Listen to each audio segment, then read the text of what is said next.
in order to understand relationship between language and society further, we are going to be looking at language variation in little bit details today. We are going to look at attempts that have been made to study variation that exists within languages. See, we will try to situate once again the idea of variation, the phenomena of variation in the understanding of language acquisition again.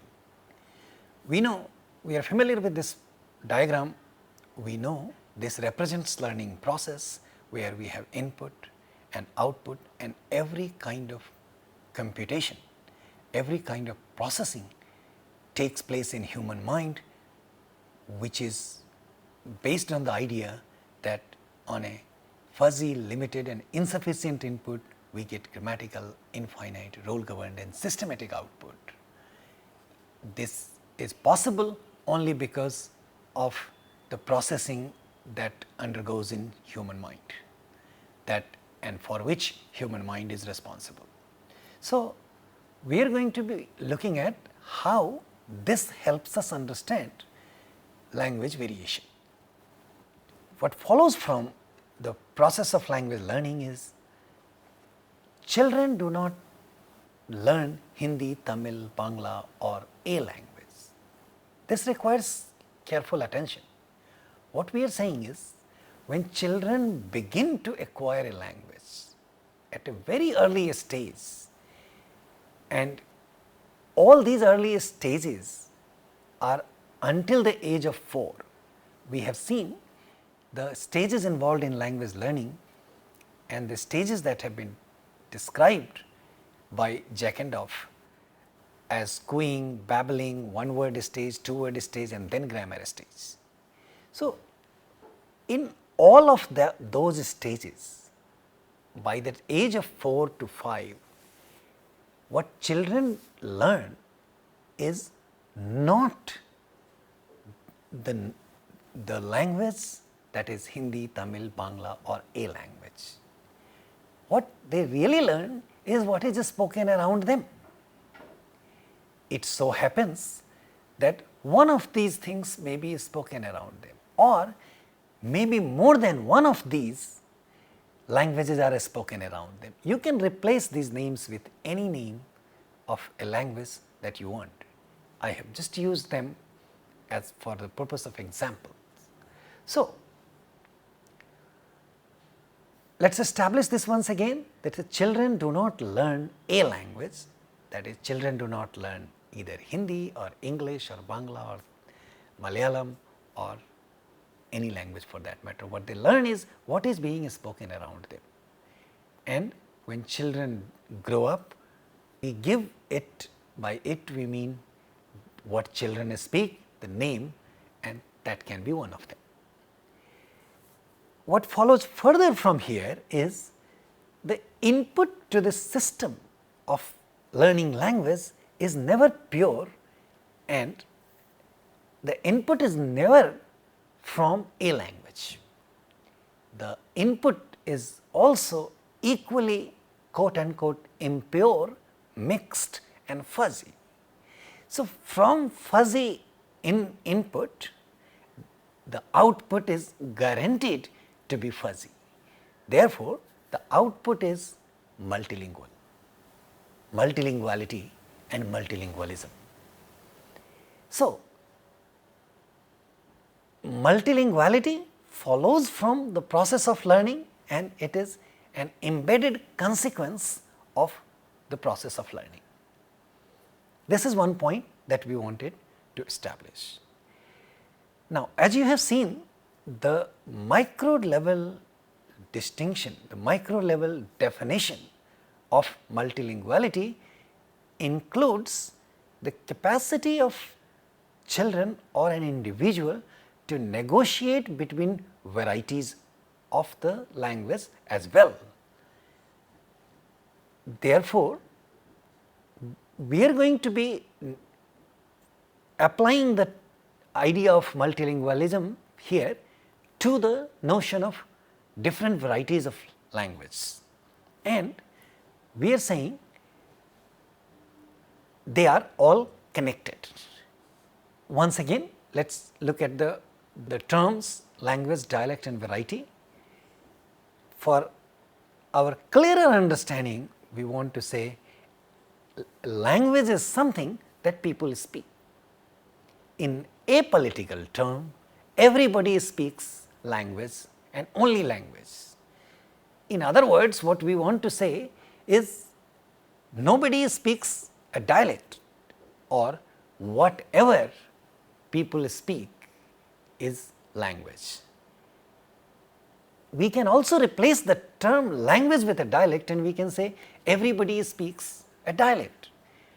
And when we say everybody speaks a dialect, it is easier for us to understand the notion of variety, because we know that language varies from one place to the other and much faster than the next 10 kilometers.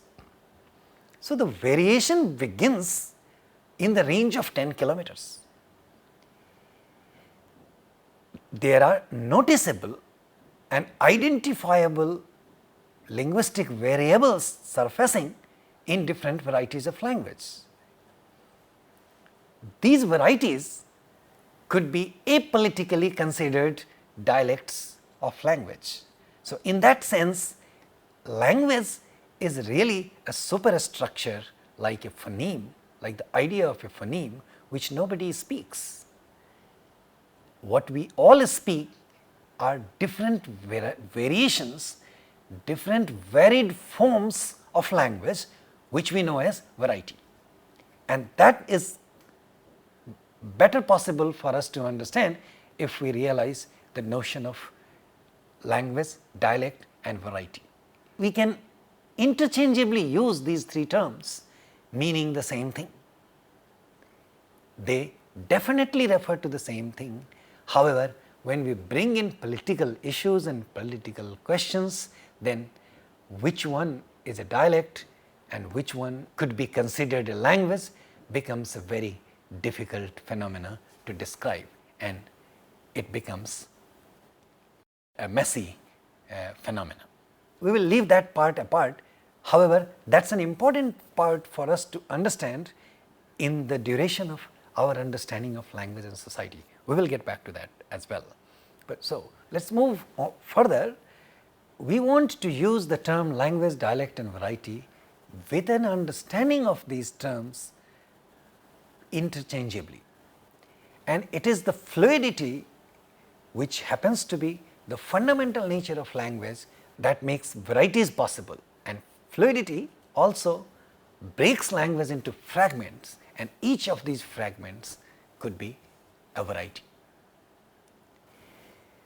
So, given this background understanding, which is kind of a summary of what we have done before, we want to look at how in a systematic way two great scholars of their time have studied variations.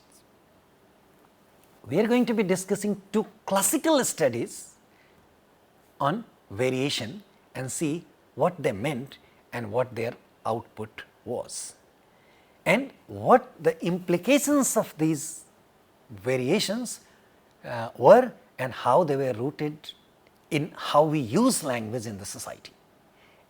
It definitely helps making our perspective much broader in terms of our understanding of language and its very complex interaction with the society. The first one comes in 1958 by John Fisher. John Fisher was studying two different variables.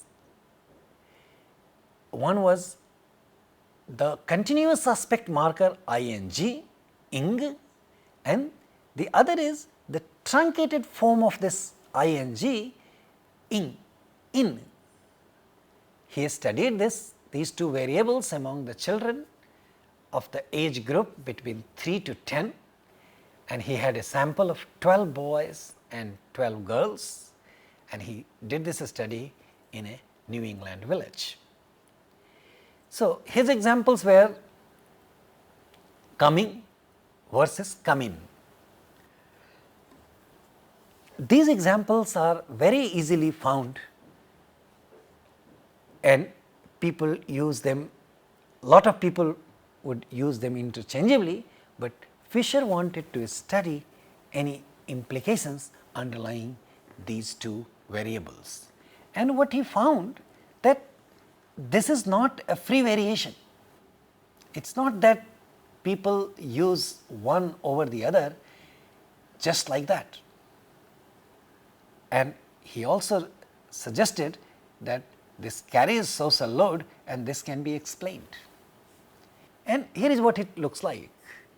So, it is the same variable, in sometimes it is pronounced as ng as a velar nasal, and the other time it is just probably dental or alveolar nasal. What he finds, and we will straight away go to the conclusions that he derived on the basis of his examples, are the first thing was very surprising, that girls will use more ing form and the boys would use more in form, which was very surprising, and he did not associate this finding in his original finding with the gender studies and or any implication for gender. It was just his observations. However, this may have implications for gender studies as well. And he categorized his findings as higher the socioeconomic status of the speaker or the speaker's family, the higher the use of ing. That is to say, he found that the ing is differences between these two variables, and the data that comes out of the study of the uses of these two variables is really indicative of socioeconomic status in the society. So, people from higher socioeconomic status would use ing, however, the people from lower socioeconomic status will use merely in form. And the use of in form increases when that was with the formality of the situation. The use of in, however, increases when it is relaxed. That is, the use of ing is suggestive of formal, whereas use of just in is going to be informal uses. He found more use of in with the verbs that described everyday activities, and something which will describe formal activities required ing form. So, he found more respondents using ing with a verb like criticize, whereas when it comes to swimming or chewing, the more common option was in form. These were the interesting generalizations that we see following from Fisher's studies. It preceded Labab's study of Ra, and it also started variation studies. So, see, he has picked up, that is Fisher picked up a morphological variable and found social load on it and situational load on it, stylistic load on it, and has plenty of generalizations to show. It carries socioeconomic load on it as well. So, why someone chooses one variable over the other has lot to say about how languages vary within, and either that variation could be noted in terms of geography, how far apart speakers are from each other, or also within the same geography with the different variables. The second study, which is very elaborate and very powerful, that came to be was the 1966 study of Labab, where he studied the sound Ra and he presented a social stratification of this sound and found very interesting stuff associated with this. I invite you to take a look at the details of this study, but we will present some parts of it for a clearer understanding. So, what Leboeuf picked up was the sound ra, and also in a very specific environment, like it could be either a final sound and or final and post vocalic ra. So, and that was because most American accents are rhotic, whereas New York and Boston have distinctive non-rhotic accents. So, he picked up, this was probably one of the reasons why he picked up New York for this study. And that was also because, just to situate this in the context, the post-depression, such urban accent lost prestige, and a rhotic Midwestern accent emerged as standard one. That is, ra full of accent would be considered prestigious American standard accent. When ra was missing, that would not be associated with the prestige form. Leboeuf shows in his studies that the rhotic use of ra reflected social classes and aspirations and was more widespread in younger speakers. That is what he finds as a broader generalization of his study in 1966. So, we would like to see that in a little bit more details. So, what he did for this purpose, he picked up, as you know, the sound ra, and he wanted to see the pronunciation of this in both spontaneous and careful speech. So, what he finds is the post vocalic and the final ra sound. So, for this first he wants it in the pronunciation in a spontaneous and careful speeches both. So, he walked around 3 famous New York City departmental stores asking the location of the departments. He knew where on the 4th floor. So, he picked up that his variable was located in the phrase 4th floor. So, look at the sound, ra sound in floor, it is final and post vocalic, and in the 4th it is just post vocalic. So, he goes to these 3 departmental stores, which are Saks, Macy's and Klein's.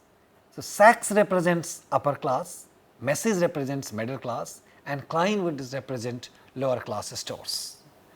A word of caution is important here.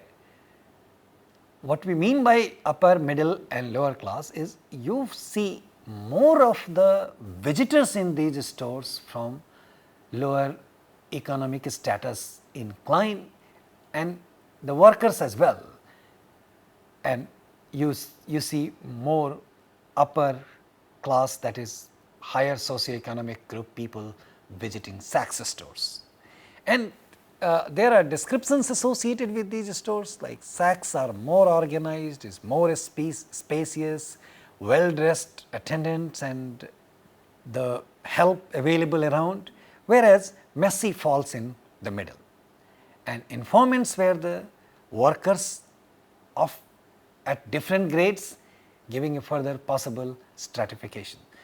So, the methodology was very simple. He would go to the store and he already knows what is located on the 4th floor. So, knowing that very well, he will ask a question. Let us take for example an umbrella. If the umbrellas are located in the 4th floor of the store, he will ask the people working in the store, where can I find an umbrella? The expected natural answer was on the 4th floor. So, he would want to tap that in a non-casual, in a very casual and non-careful speech. At the same time, he will put some interjections and ask, where did you say I can find umbrellas? And then the person will very carefully would say 4th floor.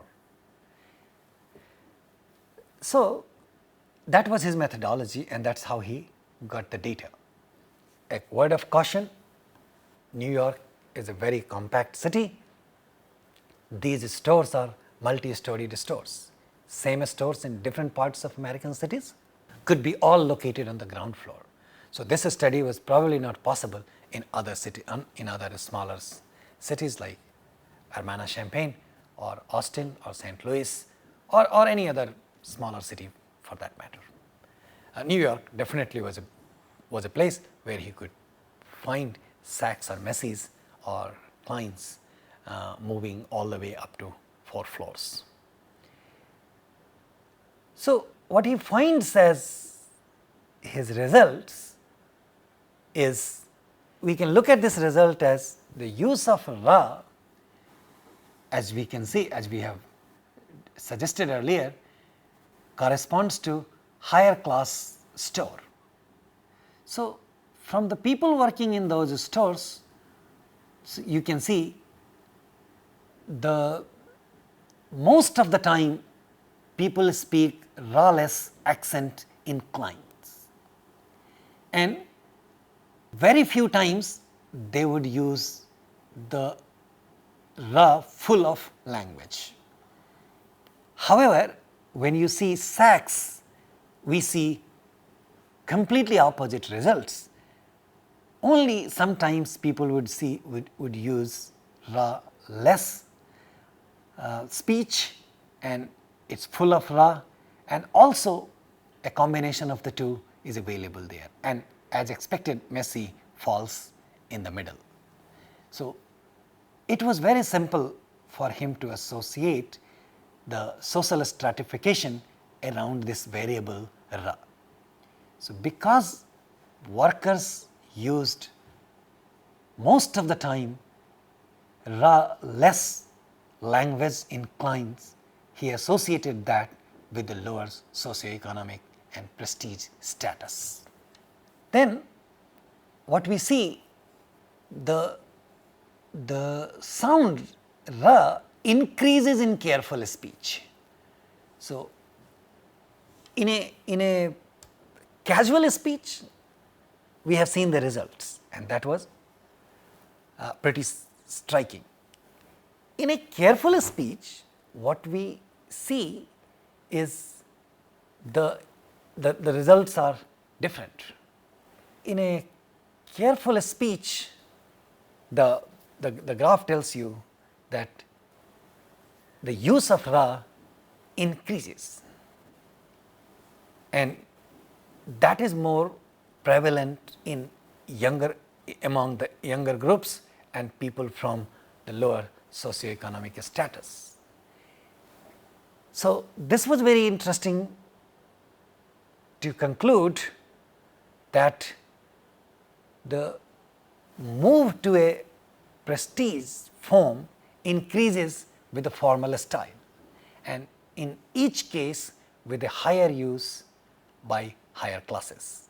So they already exist in higher frequency among the people of higher socioeconomic status. However, there was aspiration among younger generation of lower or middle income group people to move for an upward move, and that was evident through the increase in the frequency of the use of Ra. Now, to conclude, what we see is these variables carry huge social loads. Like I mentioned, we wanted to talk about these two studies because they are paradigm studies in the study of language, and in particular study of variables and varieties of languages. So come back to the notion of variety. We can say the city of New York was at least using two different varieties of English. One was Ra full variety, the other is Ra less variety. What we have seen in Fisher's studies is there are boys and girls who will be using the language which has got more ing and less in. At the same time, there is a group which uses more in than ing. These things, first of all, these simpler phonological or morphological variables indicate differences that exist between different varieties of language. And in a way, in a very micro sense, they are much apparent, they carry lot of loads on them, and therefore they appear like two different languages. The two different varieties would sound like two different languages. Whether they sound like two different languages or not, they definitely carry a big time social load on each one of these variables. So, with the help of these studies, what we find is the variation within languages or within language is not superficial. They are really meaningful, they are socially meaningful in a great sense, and it is possible to identify variables which carry social loads on them. And when and this is also an important point to underline here, that we find these social loads on such variables only when we understand the in-depth study of the structure of language at the level of sounds, words and sentences. And we need to see also the implications of these studies for understanding how language works in the society, and how it is a very complex phenomena given the interactions between how it creates a very complex phenomena given the interactions between language and society. Thank you.